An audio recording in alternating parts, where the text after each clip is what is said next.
Hi guys, Hamster here. Just back here to share an update with you guys on my SPR project that we're working on. In the first part, we picked out the lower receiver that I chose to use, which was from JD Machine. And now I'm going to give you guys an update on this build and share this with you guys. Kind of follow along how I build this, what components I choose, and how they work out in the end. I'll just share that with all you guys. This project's not completely set in stone.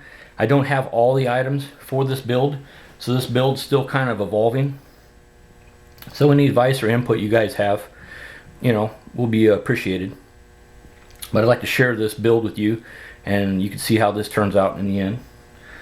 So what I've done so far, we've purchased a low receiver, picked out the one I wanted, and we decided to put some color on this. And I chose to DuraCoat this in Magpul Flat Dark Earth. So this was DuraCoated. I did this myself in the garage. This was done by me. And I think you can see here, I think it turned out pretty nice. I'm quite happy with the quality of the finish. You can see here that the logo on the lower stands out a little bit more, a little bit pronounced, but still kind of subdued. I like that. The color just looks fantastic. The finish on it is perfect. I was going for like a matte finish, and I got a very nice matte finish. And the finish went on very even and turned out absolutely stunning. I don't know if you can pick that up on camera. This thing just looks like I bought it that way. Could not be any happier. I don't know what else you could do for a better end result. I'm pretty happy. How I achieved that color on there was I used the DuraCoat, which is a 2-part epoxy firearm finish. This is the 4-ounce bottle of DuraCoat. I picked this up at Midway USA for I think around 18 bucks. It comes with the hardener. You don't need to order separate hardener. Hardener does have a shelf life for about 6 months, so keep that in mind. If your hardener gets old, get some new hardener. But if you just buy the DuraCoat, it comes with the hardener. This is a 4-ounce bottle. I used maybe a third of it, so I got 2/3 of this left to do any other parts on this project that I need to. Outstanding product. Dries the touch in about 24 hours. You can reassemble, or dries the touch in about an hour. You can handle it and reassemble the firearm in about 24 hours. But remember, it's air dry, so it will take 3 to 4 weeks to achieve its full strength. But after about 24 hours, it's fairly safe to handle. So I'm going to let this harden for a little while longer before I start assembling the parts. I've chosen and received a lot of the parts for the lower already, so we'll be able to get started on this, and I'll show you what I'm doing, and you can kind of follow along with me.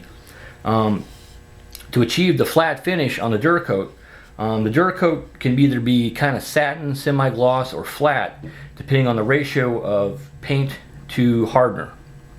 The more hardener you have, the glossier the finish is going to be.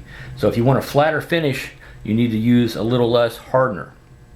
And the easiest way I found to measure the DuraCoat and the paint and get it very accurate was I went down to a local restaurant supply and I picked up a set of stainless steel measuring spoons.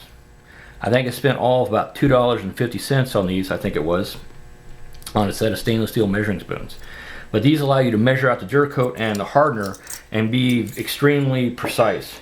And for this, I used the 1/2 teaspoon measuring spoon for the hardener.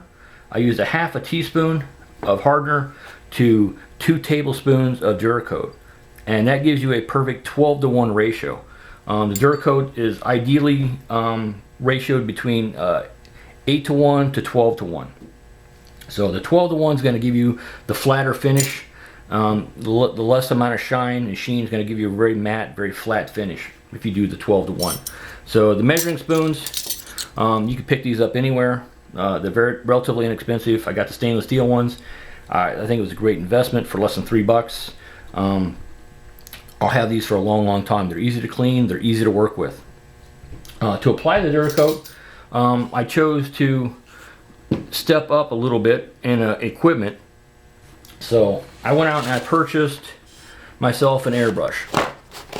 Now, I've never owned an airbrush or used an airbrush before.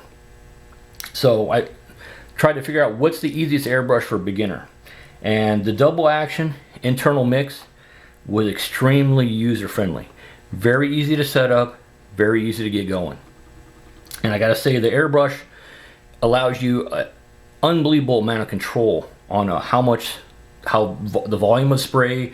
The atomization is just beautiful. You're able to very pinpointedly control and apply that DuraCoat with such precision and get such a quality result. Now, just don't run out to your local hobby shop and just grab an airbrush. This double action internal mix, I gotta say, is outstanding for somebody who doesn't use an airbrush all the time. And watch your local paper. I was able to pick up a coupon in the paper for 40% off any one item in my hobby shop. So I picked this thing up for almost 50% off. You got to make every dollar go as far as you can. So spend your money wisely. But I think this is an investment that I will have for quite some time to come and get a lot of use out of, and allows me to be more self-sufficient. And anything that allows me to be more self-sufficient and increase my knowledge at home, to me, is a home run. With an airbrush, you will need an air supply. And you have a couple choices on that. You either got to invest in a compressor, which is going to be kind of expensive. Now, I have a compressor, but due to time constraints, I wasn't able to pick up a filter and an adapter to hook up the airbrush. So my other alternative to a compressor was going with some airbrush propellant. Anywhere they sell airbrushes, they'll sell cans of airbrush propellant. And this comes with a little threaded top on it, and you screw on an adapter / regulator onto that, and that will allow you to drive your airbrush. Now, I had zero problem propelling the DuraCoat through the airbrush. No problem. The airbrush comes with 3 different size needles, 1, 3, and 5. I used a needle 3. It gave me outstanding control. I was able to do a small little area and just do it. Just a beautiful job. So I used needle 3 in the airbrush, and I used airbrush propellant. Now, I got to say, the airbrush propellant is not the ideal situation. It worked, and it worked fine. The only drawback to this, as you're using the propellant, the bottle will become very chilled, very cold. It will become extremely cold to the touch. As it gets cold, it kind of ices up, and your airflow will start to decrease. So if you're going to use airbrush propellant, I recommend having a minimum of 2 cans, possibly 3 on hand, because as they get cold, your air pressure drops, and you got to let the can warm up. And that's a perfect time. If you just swap to another bottle, set that one in the sun, let it warm up, you can continue on. So minimum 2, I would say 3 cans of propellant on hand. As they get cold, you can just change bottles and keep on going, and that will give you a very clean supply of air at the proper pressure. Pressure wise, it worked good. There was no moisture. I had no impurities in the air. The only thing is, as the contents are expelled, the can does become very cold and your air pressure decreases. But having 2 or 3 cans, swapping them out, let that can sit in the sun while you're using the other can, you'll get the full life out of the bottle, and it won't interrupt the project. So just remember that if you're using your airbrush propellant, get at least 3 cans of these, and your project will work completely smooth with no issues. It allows you to paint anywhere with no noise, no electricity. So anywhere you can airbrush with the propellant, but just pick up multiple cans of propellant. So the airbrush was fantastic. The DuraCoat I'm real happy with. I like the color. We went with the 12:1 ratio, and I think you can see here, I think we have a basis of a really nice rifle here. I think it's going to be real pretty, and I think it's going to be very functional. I think the choice of the components I'm picking are going to be hopefully prove to be quite successful. So this is part 2 on the SPR update. So stay tuned, and we'll see how the rifle evolves from there.